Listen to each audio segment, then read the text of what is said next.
पूर्णमदः पूर्णमिदं पूर्णमुदच्यते पूर्णस्य पूर्णमादाय पूर्णमेवावशिष्यते। ओम शांति शांति शांति।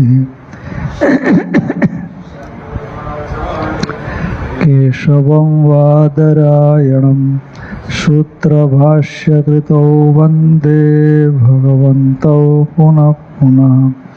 ईश्वरो गुरुरात्मेति मूर्तिभेदविभागिने व्योमवद्व्याप्तदेहाय दक्षिणामूर्तये नमः। ओम शांति शांति शांति।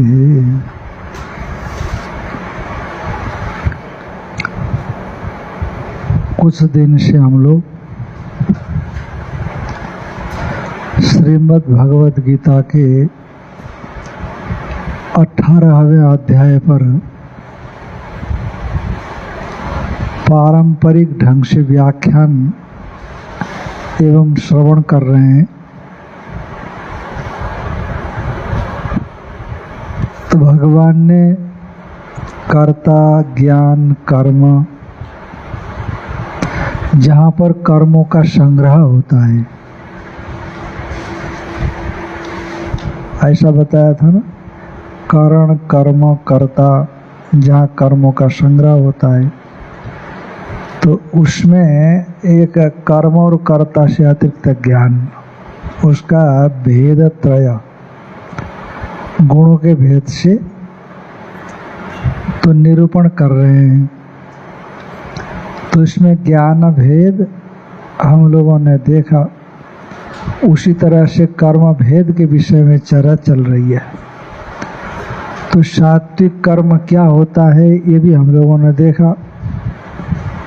नियतम संग्रहितम अरागत द्वेषतः कृतम अफल प्रेप्सुना कर्म एतत् सात्विकम् उच्यते। इस प्रकार से किए जाने वाले जो कर्म है, उन कर्मों को सात्विक कर्म कहा गया। तो सात्विक कर्म तो अपन थोड़ा बहुत समझ लिए, यथाधीत यथामति। पर कहते महाराज राजसिक और तामसिक कर्म कौन से हैं? जो सात्विक कर्म तो अवश्य कर्तव्य है, करणीय है, पर राजसिक और तामसिक कर्म त्याज्य है। जैसे पिछले ज्ञान के प्रसंग में आया, सात्विक ज्ञान तो ग्राह्य है, पर राजसिक और तामसिक ज्ञान अलग अलग आत्मा को जानना, या प्रतिमा, या चार भुजाधारी या 5 सिर वाले भगवान को ही भगवान मानना, दूसरों को नहीं। ध्यान में आए कि नहीं? तो इस प्रकार का जो ज्ञान है, वो ज्ञान शांति की ओर बढ़ाने वाला नहीं होता। तो इसलिए जो सात्विक ज्ञान है, उस सात्विक ज्ञान को ही ग्रहण कर लेना चाहिए। सर्वभूतेषु एनेकम भावम अव्ययम ईक्षते। हाँ, और क्या बताया? अविभक्तम विभक्तेषु तज्ज्ञानम सात्विकम स्मृतम तज्ज्ञानम विद्धि सात्विकम। सर्वत्र एक ही भाव देखना, इस ज्ञान को क्या कहा? सात्विक कहा। इस प्रकार से वहाँ पर भी राजसिक और तामसिक ज्ञान को छोड़ने को कहा। तो उसी तरह से यहाँ सात्विक कर्म को छोड़ करके राजसिक और तामसिक कर्म को त्यागने के लिए बता रहे हैं। तो अब राजसिक कर्म क्या है? क्योंकि कर्म जो भी हो संपूर्ण कर्ता से ही संपादित किए जाते हैं। जो भी कर्म हो, कोई न कोई कर्ता संपादित करता है करणों के सहयोग से। जैसे हम किसी को काटते हैं तो काटने वाले हम होते हैं। लकड़ी की शाखाएं काटी, पेड़ काटा, काटने वाले हम और काटने में सहयोग करने वाली कुल्हाड़ी, हाथ, आँख, उसके अधिष्ठात्री देवता, ये सब कर्ण कोटि में। और जो काटा जाए वो कर्म कोटि में आता है पेड़। तो कर्ता, कर्म, करण ऐसा होता है। तो उसी तरह से करने वाले हम हो गए। और फल के लिए किया जाता है, अहंकार पूर्वक किया जाता है, या बहुत कुछ हम प्रयास करके करते हैं। ऐसा प्रयास कि कभी पूरा भी नहीं होता। बहुल आयास बोलते, बहुल आयास। जितना हम कर सकते हैं उतना करना तो ठीक है, जितना कर सकते हैं उतना करना तो ठीक है, और करना भी सात्विकता के साथ। सात्विकता के लिए कहा नियतम संग रहितम और आगत द्वेषत कृतम। नित्य कर्म अवश्य करना चाहिए,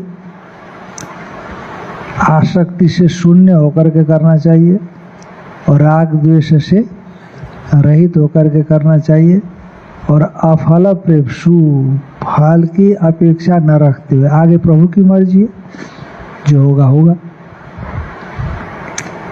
तो ये कर्मों की सात्विकता है। और कर्ता की सात्विकता क्या है आगे बताएंगे। सात्विक कर्ता कौन है? तो राजसिक जो कर्म है, राजसिक कर्म को बता रहे हैं। उच्चारण तो नहीं हुआ था, हैं? यत्तु कामेप्सुना कर्म साहंकारेण वा पुनः क्रियते बहुलायासं तद्राजसमुदारितम्। तू परंतु ये तू से कट कर दिया, पहले से इसको अलग कर दिया। सात्विक कर्म तो वो बताया, नियतम संग्रहितम अरागत द्वेषत कृतम अफल प्रेप्सुना कर्म यत्तत् सात्विकम उच्यते। तू परंतु ऐसा कहा करके अलग कर रहे हैं इसको, ताकि उसको क्या क्या हो जाए, वो अलग कर दिया जाए। ग्राह्य तो वही है, पर ये त्याज्य है। का अक्सर व्यक्ति कोई भी काम करता है तो यह काम शब्द आया, काम इप्सुना, काम की जो इच्छा करता है तो उसको काम इप्सु कहा जाएगा। का यह काम शब्द क्या है? संस्कृत में काम शब्द विशेष करके दो जगह पर प्रयुक्त होता है। एक तो काम्यन्ते वस्तुनि एना, काम वस्तु हम चाहते हैं जिस भाव से, उस भाव को भी कामना कहते हैं। जो अंदर बैठा है ना, चाहता है कि ये हो ये हो ये हो, उसको भी काम कहते हैं। और जो हम चाहते हैं, काम्यन्ते इति कामा, माने वस्तु, सीधे वस्तु भी काम कहलाते हैं। तो वस्तु माने विषय, विषय का मतलब होता है फल, क्योंकि व्यक्ति फल को चाहता है, मुझे ये मिलना चाहिए, मुझे वो मिलना चाहिए। किसान खेती से फसल चाहता है, बिजनेसमैन बिजनेस से फायदा चाहता है, नौकरी पेशा वहाँ भी पैसा ही चाहता है।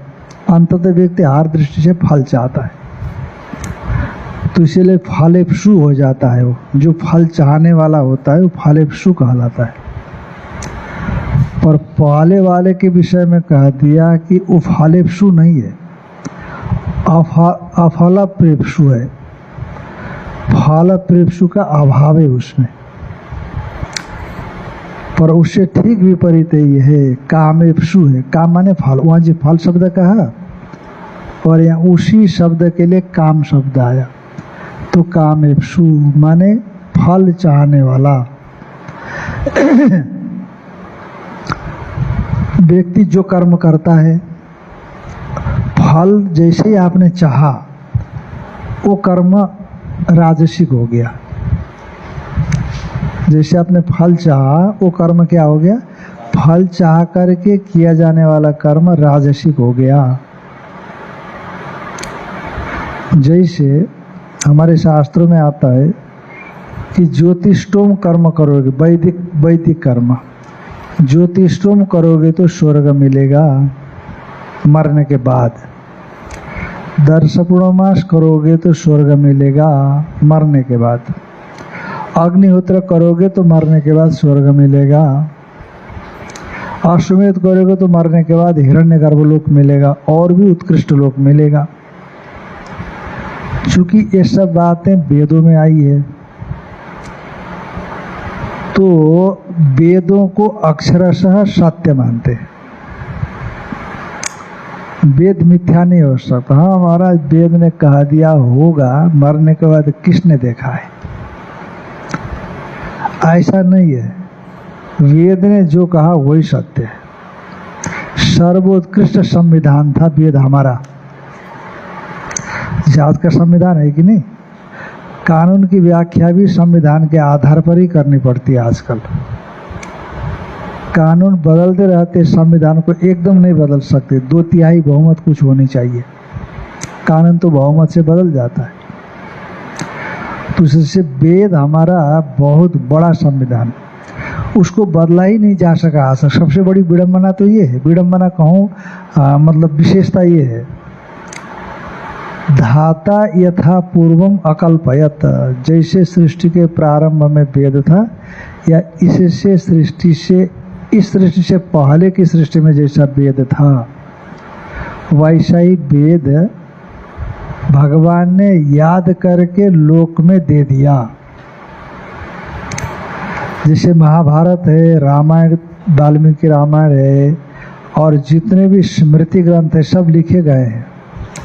याज्ञवल्क्य स्मृति, पराशर स्मृति, मनु स्मृति, दक्ष स्मृति, विष्णु स्मृति, व्यास स्मृति, अन्य भी जितनी स्मृतियाँ, सब स्मृतियाँ लिखी गई। महाभारत लिखा गया है, वाल्मीकि रामायण लिखा गया है, और भी बहुत से ग्रंथ लिखे गए हैं, पर वेद लिखा गया नहीं है। का बिना लिखे कैसे आया? का जैसे पूर्व कल्प में वेद था, उसी वेद को सामर्थ्य संपन्न परमात्मा ने याद किया, तो वो जैसा था वैसे ही, जैसी मात्रा थी, जैसे स्वर थे, और जैसे, तो ये जैसा था वैसा का वैसा ही याद किया उसने। इसीलिए जो वेदवादी लोग होते हैं वो वेद को अक्षरशः सत्य मानते हैं। तो उसको क्या मानते हैं? अक्षरशः सत्य मानते हैं। तो इसीलिए वेद के अनुकूल व्याख्यान को भी वो क्या मानते हैं? अक्षरशः सत्य मानते हैं। तो कहने का मतलब यहाँ पर ये प्रसंग चल रहा था, कामेप्सु, जो कामना रखने वाला है, मैंने विषय को चाहता है, फल को चाहता है, तो ऐसा व्यक्ति के द्वारा जो कर्म होता है वह कर्म क्या होगा? राजसिक कर्म होगा। एक तो बात ही बता दी। हाँ, मैं ये कह रहा था, मैं भूल गया प्रसंग। तो वेदों में इतने कर्मों के विषय में आया स्वर्ग आदि फल की प्राप्ति के लिए, और आप कर्म कर रहे हो फल के लिए। यद्यपि वो कर्म सकाम माना जाता है, काम्य कर्म माना जाता है, पर यदि आपके भीतर में कामना नहीं है तो वो कर्म काम्य नहीं हो जाता। फिर भले ही शास्त्रों में स्वर्ग कामो यजेता ऐसा कहा, ज्योतिषों में न स्वर्ग कामो यजेता ऐसा कहा, पर यदि आपके अंदर कामना नहीं है तो करते करते कामना निवृत्त हो गई, तो वो कर्म सामी कृते कर्मणि, ऐसे भगवान शंकराचार्य जी बताते हैं कि कामना से प्रवृत्त हुआ पर कर्म आधा हो गया, तो सामीकृत बने आधा कर्म करने के बाद यदि उसके अंदर में कामना निवृत्त हो गई, क्या ऐसे कर्म से तो नहीं चाहिए हमको फल, तो फिर वो कर्म यद्यपि ज्योतिष्टो में न स्वरोकामो यजेता ऐसा था, पर वो कर्म फल नहीं देगा, क्योंकि कामना के निवृत्ति होने से वह कर्म सकाम नहीं रहा, ऐसा भगवान शंकराचार्य जी कहते। जैसे पहले ही कोई अच्छा कर्म पूजा या पाठ था, तो चाहा कुछ कोई भी ये लौकिक किया स्वर्ग का, बाद में जब ऐसे सत्संग सुने और समझे तो अब नहीं चाहता, वो चाहते कि वो जो किए उसका भी कुछ नहीं है, बस भगवत कृत्य होता है। नहीं, स्वामी कृत्य हमने कहा, स्वामी कृत्य जो कर्म किया उसने पर अभी बाकी था, आधा ही हुआ, आधा बाकी है, वो कर्म आगे आपके अंदर में कामना की निवृत्ति हो गई तो वो कर्म निष्काम रहता है, सकाम नहीं होता ऐसा। परंतु यदि आपने कामना से पहले कर लिया है, वो कर्म संचित में चला गया हो तो आपको फल देगा। हाँ, यदि आप कालांतर में ज्ञान से संचित में जो भी कर्म है उनको निवृत्त कर सके तो कर्म फल नहीं देगा। और यदि इसी जीवन में जो कर्म आपसे हो गए, पाप कर्म हो गए, अब इस शरीर के रहते रहते को पता लग गया कि ये पाप कर्म है, तो उसका आप शास्त्र में देख करके प्रायश्चित कर सकते हो। तो इसीलिए वो जो बुरा कर्म हुआ उसका मिलने वाला जो फल था उसका जो पार्टिकुलर प्रायश्चित कर्म हो तो वो करेंगे तो उस दोष की निवृत्ति हो जाएगी पाप का, पुण्य कर्म करने से। पर यदि पुण्य कर्म कर चुके हैं तो उसका कोई प्रायश्चित बताया नहीं है। जो पुण्य कर्म किया आपने वो अदृष्ट पुण्यात्मक अदृष्ट आपका स्टोर हो गया संचित में जा करके, क्योंकि पुण्य कर्मों को खत्म करने के लिए, क्योंकि प्रायश्चित पुण्य कर्म है, प्रायश्चित कर्म क्या है? पुण्य कर्म, अच्छा कर्म है, भला करने वाला कर्म है। और भला करने वाला जो कर्म है ना, भले को नष्ट नहीं करता, बुरे को नष्ट करता है ना। पुण्य कर्म भला कर्म है, वो बुराई को नष्ट करेगा ना, अच्छाई को नष्ट करेगा। और आपने पहले कोई अच्छा कर्म किया है, पर कर्म तो फल देगा ही देगा। आपके मन में बाद में आया कि अरे ये कर्म तो फल, ये भी फल देगा, अच्छा कर्म हो चाहे बुरा कर्म हो। तो बुरा कर्म तो हम प्रायश्चित से निकाल देंगे, तो अच्छे कर्म को भी प्रायश्चित से निकाल देंगे, तो ऐसा नहीं होगा। अच्छे कर्म का फल आपको भोगना ही पड़ेगा, और यदि बुरे कर्म का प्रायश्चित नहीं कर सके तो वो भी फल देगा। हाँ, एक स्थिति में आप पहुंच गए, ज्ञान हो गया आपका। जैसे बड़ी प्रज्वलित आग होती है तो वहाँ पर सूखी लकड़ी तो जलती ही जलती है, पर गीली भी हो तो जल जाती है। प्रज्वलित जब अग्नि होती है तो सूखी तो जलेगी, पर गीली भी लकड़ी हो तो, और देखो कल वहाँ आहुति पड़ गई ना, ऊपर पत्ते जल गए, हरे पत्ते जल गए, कल जो पूजा हो गई। तो इसीलिए प्रज्वलित अग्नि में उसी तरह से ज्ञान रूप जो अग्नि है, तो उस अग्नि में आपके अच्छे बुरे कर्म जितने भी है संचित वाले, सब के सब जल जाएंगे। पर वो ज्ञान रूप अग्नि प्रारब्ध को नहीं जलाएगा। माने प्रारब्ध कर्म उतना ही होता है जो इस शरीर के लिए मिला है, और जितने कर्म है सब के सब संचित में होते हैं। प्रारब्ध सिर्फ ये शरीर को जब तक रहना है, कब तक रहना है ये तो भगवान जानता है, कर्म जैसे है वैसे ही होगा।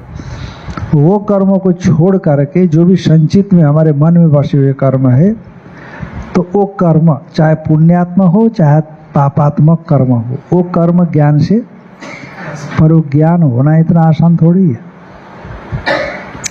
समुद्र को तैर करके पार करना इतना आसान थोड़ी है। समुद्र को तैर करके पार करना इतना आसान है क्या? कितने मगरमच्छ है, कितने घड़ियाल है, क्या क्या है वहाँ पर, बड़ी बड़ी मछलियाँ है, तिमिंगल है, तो खा डालते हैं। तो इसलिए कोई कोई भाग्यशाली होगा, वीर सावरकर जैसा, वो तैर करके पार किए थे कि बताते ना कुछ किसी किसी में, तो ऐसा आता है।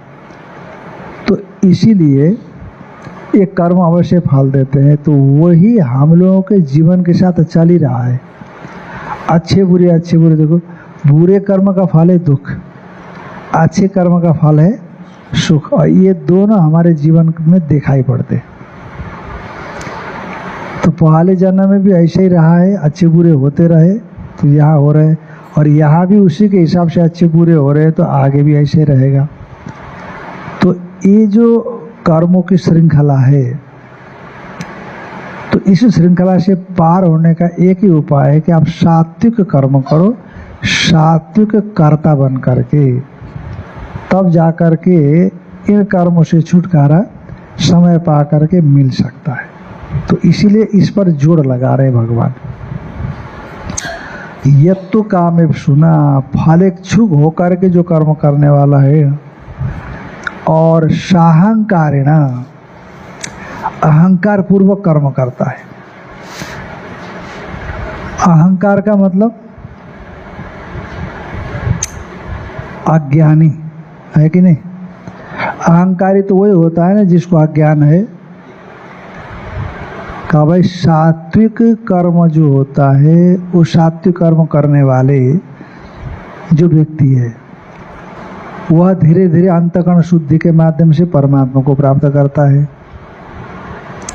तो कर्म उसके लिए भी साधन है ना। तो कर्म साधन है, कर्म करेगा तो हर कोई व्यक्ति अहंकार पूर्वक ही करेगा। तो सात्विक व्यक्ति भी तो कर्म करेगा, तो मैं करने वाला हूँ इतना क्यों नहीं रहेगा। जब मैं करने वाला हूँ ये रहेगा तो अहंकार तो रह ही गया। पर वहाँ सात्विक कर्म में साहंकार्य नहीं कहा, पर राजसिक कर्म में साहंकार्य, अहंकार पूर्वक कर्म करना ऐसा कहा। इसका मतलब ऐसा नहीं कि सात्विक कर्म करने वाले में अहम नहीं होता, पर उसमें ज़्यादा अहम नहीं होता, वो पकड़ करके नहीं बैठता, अहंकार से किसी का नुकसान नहीं करता, वो किसी को चोट नहीं पहुंचाता, मेरी ही चले ऐसा नहीं सोचता हो। पर यहाँ ऐसा नहीं। राजसिक में जितनी जरूरत है उससे बहुत ज़्यादा अहंकार करता है। मैं करने वाला हूँ, मैंने ये किया, मैंने ये किया, मैं नहीं होता तो कुछ होने जा रहा नहीं था। तो इस प्रकार का जो भाव है ये अहंकार है। और यदि आप अहंकार का मतलब अतस्मिन् तद्बुद्धि,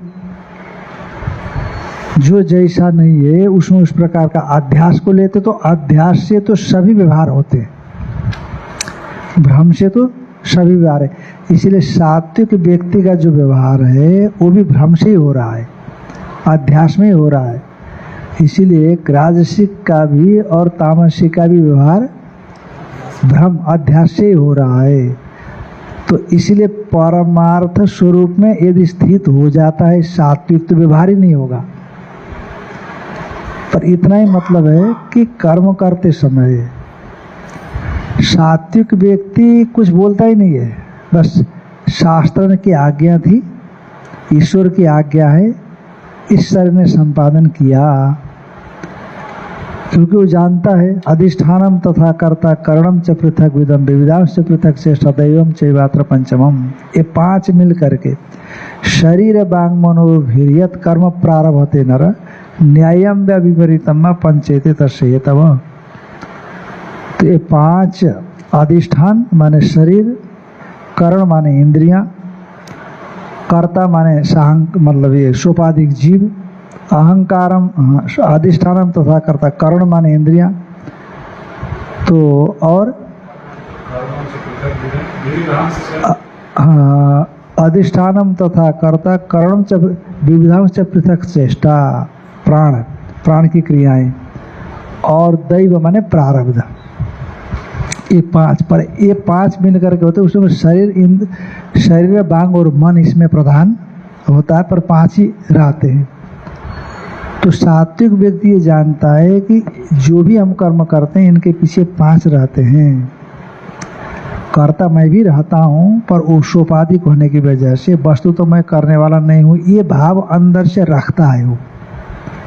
तो इसीलिए उसको ज़्यादा अहंकार नहीं होता है। शास्त्र की आज्ञा से मैं कर रहा हूँ ना, परमेश्वर की आज्ञा से मैं कर रहा हूँ, इसीलिए वो फल के विषय में निरपेक्ष रहता है।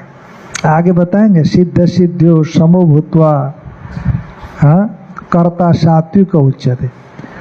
करने में कोई कसर नहीं रखता, धृति उत्साह समन्विता, धैर्य और उत्साह से विशिष्ट होकर के करता है। परंतु सिद्धि फल चाहे मिले, असिद्धि चाहे फल न मिले, उसमें वो समान है। सिद्ध सिद्ध समो भूत्वा कर्ता सात्विक उच्यते, ये आगे जा करके बताएंगे। इसीलिए सामान्य अहंकार, जिस अहंकार के बिना कर्म न हो सके, उतना अहंकार सात्विक में भी रहेगा और राजसिक में रहेगा। पर राजसिक वो कैसा है ना, जितना करता है उससे ज़्यादा बखान करने लगता है।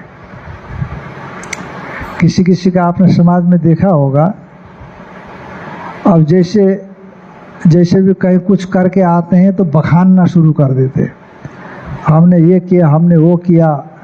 और कुछ तीर्थ स्थल में चले जाते हैं, 2-4 तीर्थ स्थल में जाते हैं, 2-4 सुन लेते हैं कहाँ क्या है, वहाँ गए नहीं है, उसको भी उसमें लपेट देते हैं कि हाँ वहाँ ऐसा है भाई, हाँ ठीक है भाई।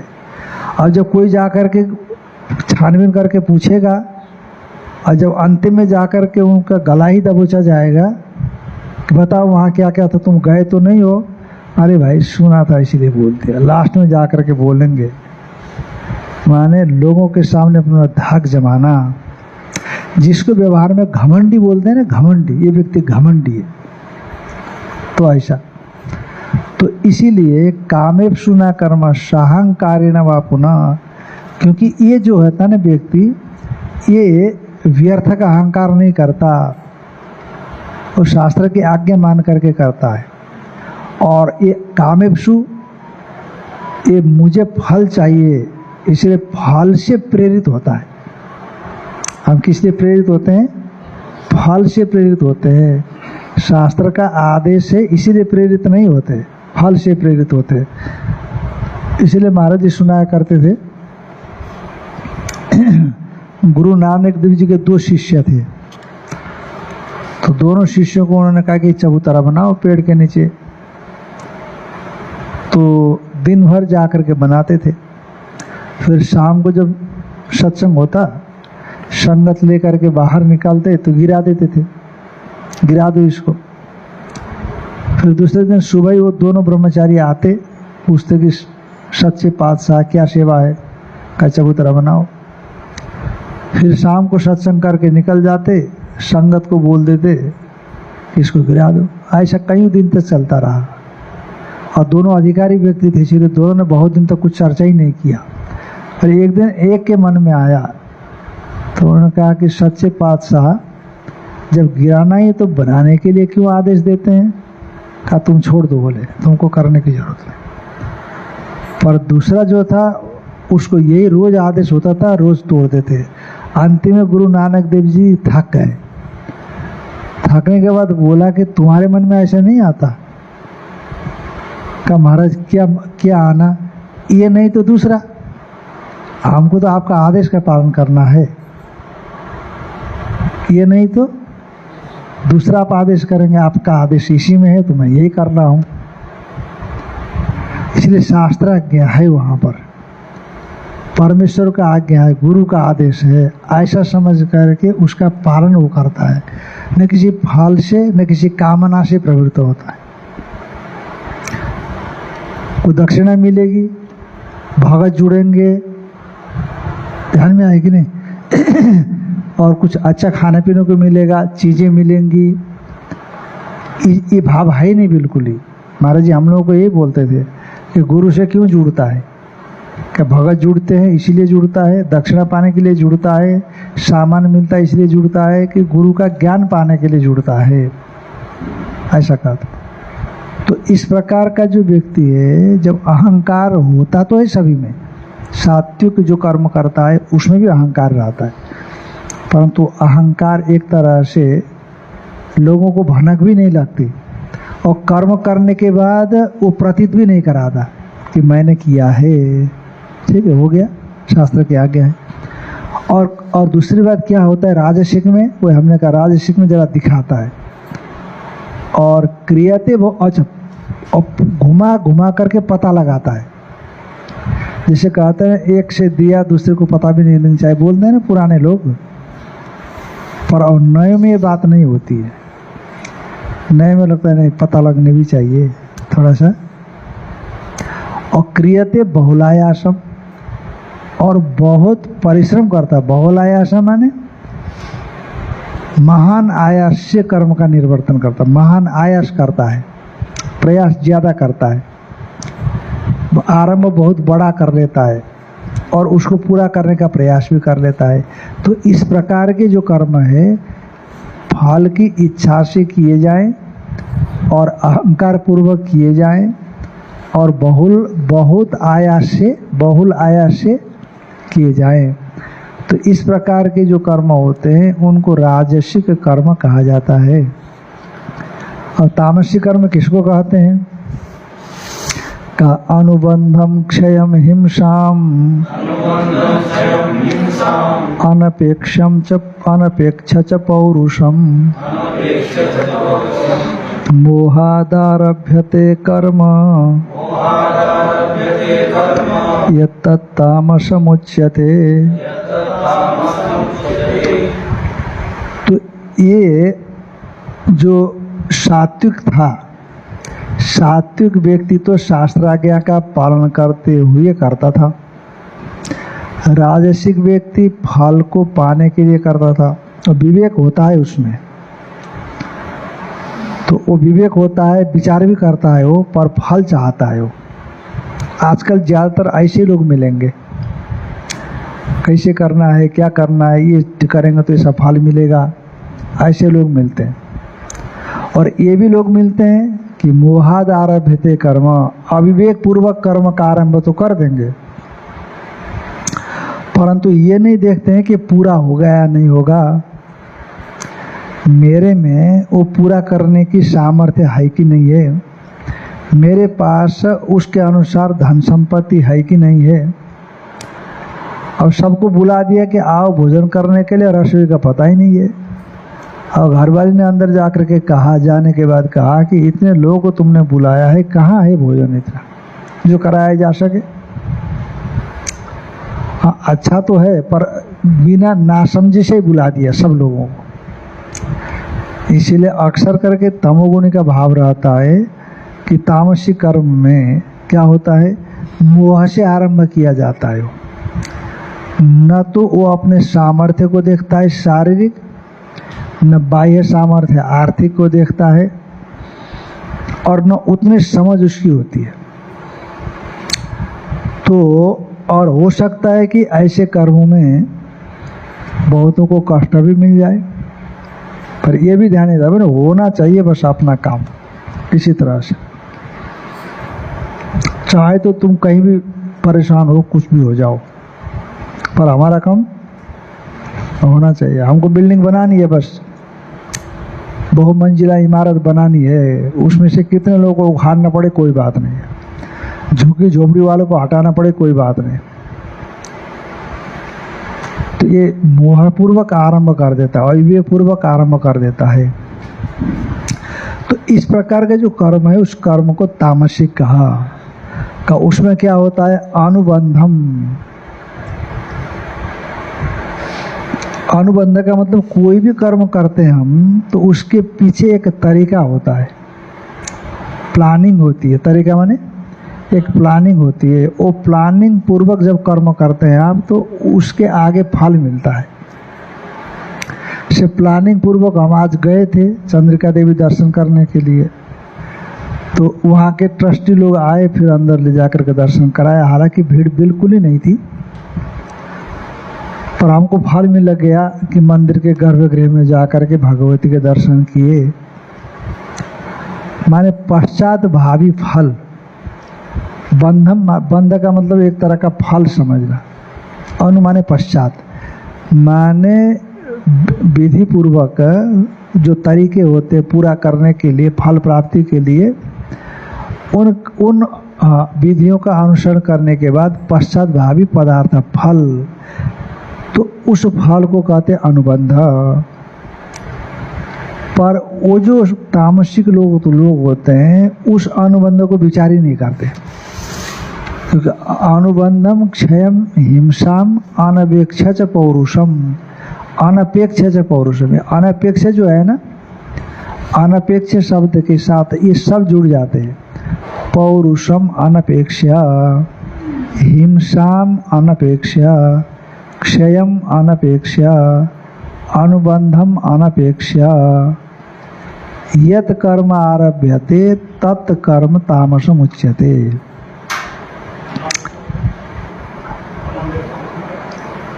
माने अपेक्षा रखे बिना, विचार किए बिना। पौरुष का मतलब सामर्थ्य है, शारीरिक सामर्थ्य, बस उसको विचार किए बिना ही आपने कर्म आरंभ कर दिया। अब जैसे आपके अंदर में 50 किलो वजन उठने की सामर्थ्य ही नहीं है, इतना पौरुष आप में नहीं है, पर देखा लोग 1-1 कुंटल उठा रहे हैं, तो चलो 1 कुंटल न सही, कम से कम आधा कुंटल उठा लेते हैं। आपने उठा लिया और नस से सटक गई, तो अपने सामर्थ्य की उपेक्षा करके, उस पर ध्यान न देते हुए। और दूसरी बात है हिंसा अनपेक्षा, जिस कर्म को मैं करने जा रहा हूँ इसमें किसी को तकलीफ तो नहीं हो रही है,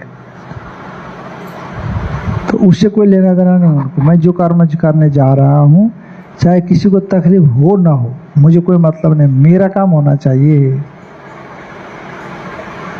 इस प्रकार का भाव जिसके अंदर में है, मैं जिस कार्य को सिद्ध करने के लिए जा रहा हूँ पर वो कार्य होना चाहिए, और उसमें हमारा दूसरों के लिए पीड़ा आ रही है, परेशानी हो रही है, कहते होने दो।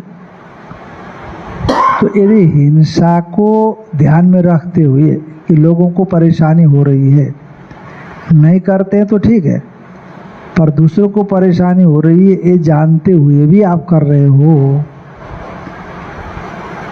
अब मान लो बहुत से कुछ लोग ऐसे होते हैं कि आपके घर के आस पड़ोस में या कहीं रहते हैं और आपका शो बिगड़ रहा है, कितनी बार होता है, घर का शो बिगड़ रहा है और उनको वहाँ से उखाड़ करके फेंक दे तो अपने प्रभाव के बल से, अब वो कहाँ जाएंगे इसका कोई मतलब नहीं है, क्योंकि उनके वहाँ रहने से हमारा घर का शो बिगड़ रहा है। नहीं तो नहीं हटाए, कहने हटाओ उनको, क्यों नहीं हटाना, पर व्यवस्था कर देनी चाहिए। यदि व्यवस्था किए बिना उनको अपने प्रभाव से लावारिश हटाते हैं जबरदस्ती और लावारिश हो जाते तो उसका पाप आपको लगता है, उसका पाप हमें लगता है। तो इसीलिए जो लोग हिंसाम अनपेक्षा कर्म आरभ्यते, हिंसा को पर पीड़ा को न देखते हुए कर्म का आरंभ करते हैं, और जो लोग अपने सामर्थ्य को देखे बिना ही कर्म का आरंभ करते हैं। अब जैसे मान लो कि अब प्राणायाम करने के लिए बैठे, और दूसरा एक व्यक्ति है कि 1 मिनट का कुंभक कर सकता है। 1 मिनट का कुंभक 4 8 12 को होता है ना, 2 4 8 का होता है, 2 4 8 का होता है, तो 2 बार ले, 2 सेकंड में ले लिया, 5 सेकंड में ले लिया, 5 10 20 ऐसा हो जाता है। 5 सेकंड में आपने श्वास ले लिया, अब 20 सेकंड रोक लिया, अब 5 से ले लिया, 10 से छोड़ दिया।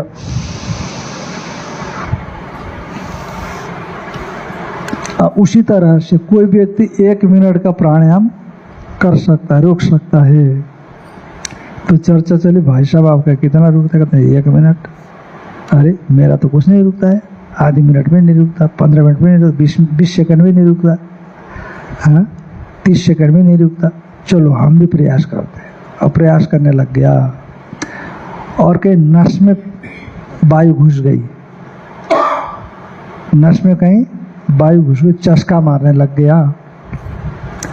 अरे हमारी सामर्थ्य तो होनी चाहिए कि हम कर सकते कि नहीं कर सकते। वो हमने कहा बोरी उठाने की सामर्थ्य है कि नहीं आपको? वो क्या उठाते, हम्बल उठाते क्या? हम्बल, हाँ डंबल, डंबल बोलते हैं क्या, डंबल। और अब दूसरा उठाता है 50-50 किलो का डंबल, दोनों साइड से उठाता है, और आप भी उठाने लगे और नस सटक गई। तो पौरुषम अनपेक्षा, पौरुष को ना देखता, और हिंसा अनपेक्षा, और क्षयम अनपेक्षा, और धन हानि भी नहीं देखता हो। क्षय का मतलब धन हानि है, समय की हानि होगी या अन्य चीजों की हानि, माने नुकसान। क्योंकि मोहपूर्वक आरंभ किया ना, दिमाग में आया कि करना ही करना, बस शुरू कर दिया, और जाकर के गाड़ी बीच में रुक गई। आपके पास सामर्थ्य भी नहीं है, दूसरों को पीड़ा भी पहुंच रही है, तो गाड़ी रुक गई बीच में जाकर के। तो इसीलिए वो क्षयम अनपेक्षा, माने जो समय की बर्बादी को भी ध्यान नहीं देता और पैसे की बर्बादी को भी, क्षय माने नुकसान, बर्बादी। तो और इस प्रकार अनुबंध, पश्चात भावी फल, उसकी भी उपेक्षा रखता है। तो इस प्रकार का जो मोहपूर्वक कर्मों का आरंभ किया जाता है, नासमझी पूर्वक जो कर्म का आरंभ किया जाता है, अविवेक पूर्वक कर्म का आरंभ किया जाता है, ऐसे कर्म को क्या कहा जाता है? हाँ, तामस कर्म कहा जाता है। क्षय का भगवान भाष्यकार लिखते शक्ति क्षय, शक्ति क्षय की उपेक्षा कर देता है। ये कर्म करूँगा तो मेरी शक्ति का भी क्षय हो जाएगा, ये कर्म करूँगा तो मेरा अर्थ क्षय का होता है, इसका ध्यान ही नहीं रखता। शक्ति क्षय का भी ध्यान नहीं रखता और अर्थ क्षय का भी ध्यान नहीं रखता। तो इससे तो राजसिक बेहतर है। राजसिक सोच विचार करके करता है, समझ के साथ करता है, पर उसमें एक अहंकारीपना है, घमंडीपना है, और वो कामना को लेकर के करता है, और साथ साथ में बहुत बड़े बड़े कर्मों का आरंभ करता है। पूरा होगा नहीं होगा कर लेता है, और योजनाबद्ध ढंग से भी करता, पर इसकी कोई योजना नहीं है। अर्थ क्षय को भी ध्यान नहीं था, मन में आया और शुरू कर दिया। ये तो अविवेक है ना, मन में आने से शुरू नहीं करना, पूर्वापर देखना कि ये हो सकता है कि नहीं हो सकता है। यदि आज मैं शुरू करूँगा बीच में छोड़ूंगा तो कैसे होगा, यदि पूरा करता हूँ और काम बड़ा है तो पैसा कहाँ से लाऊंगा। अब बहुत से लोगों को भोजन करने के लिए भंडारा दे दिया और कोई व्यवस्था नहीं, हमारा व्यवस्था कहाँ से करूँगा, ये सब चीज़ें उपेक्षा कर देता है। तो इस प्रकार का जो कर्म होता है उस कर्म को क्या कहते हैं? तामसिक कर्म। तो इसलिए प्राणियों की हिंसा पर प्राणी हिंसा भी छोड़ देता है। तो इस प्रकार से भगवान ने ज्ञान के 3 भेद बताए, उसी तरह से कर्म के भी 3 भेद बताए। तो कर्ता के भी 3 भेद बताना चाहते हैं कि कर्ता सात्विक कौन होता है, कर्ता राजसिक कौन होता है, कर्ता तामसिक कौन कहलाता है। सत्वगुण, रजगुण और तमोगुण के भेद से एक कर्ता भी 3 प्रकार के कहलाते हैं। तो अभी तक जो सात्विक ज्ञान को पहले कहा और उसके बाद सात्विक कर्म को पहले कहा, राजसिक ज्ञान को दूसरे नंबर पर कहा, राजसिक ज्ञान को दूसरे नंबर पर कहा, तामसिक ज्ञान को, तामसिक कर्मों को तीसरे नंबर पर कहा। तो उसी तरह से सात्विक जो करता है उसको पहले से नंबर से कहेंगे और दूसरे नंबर से राजसिक कर्ता को, तीसरे से तामसिक कर्ता को कहते। तो सात्विक कर्ता कौन है? मुक्त संगो नहंबादी धृत्युत्साह समन्वित सिद्ध सिद्ध्योर निर्विकारः कर्ता सात्विक उच्यते।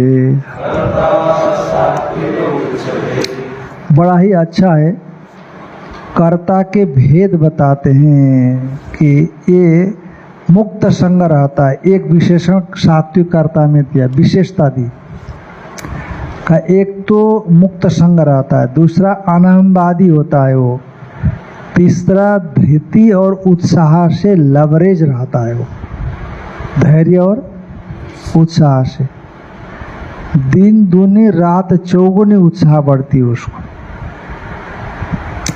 और सिद्धि और असिद्धि में निर्विकार रहता है वो। तो अपने ड्यूटी में कहीं कोताही नहीं बरतता, पर फल के विषय में निर्विकार। माने निर्विकार का मतलब क्या है? तो फल रागादि और द्वेष से रहित हो जाता है। निर्विकार का अर्थ ये है, तो फल मिले या नहीं मिले उसमें कोई राग द्वेष से वह रहित होता है। राग द्वेषी विकार माने जाते हैं। तो इनसे, तो ये जो चार विशेषण से विशिष्ट होता है उसको क्या कहते हैं? सात्विक कर्ता कहते हैं। तो इस विषय में फिर कल विचार करेंगे। ओम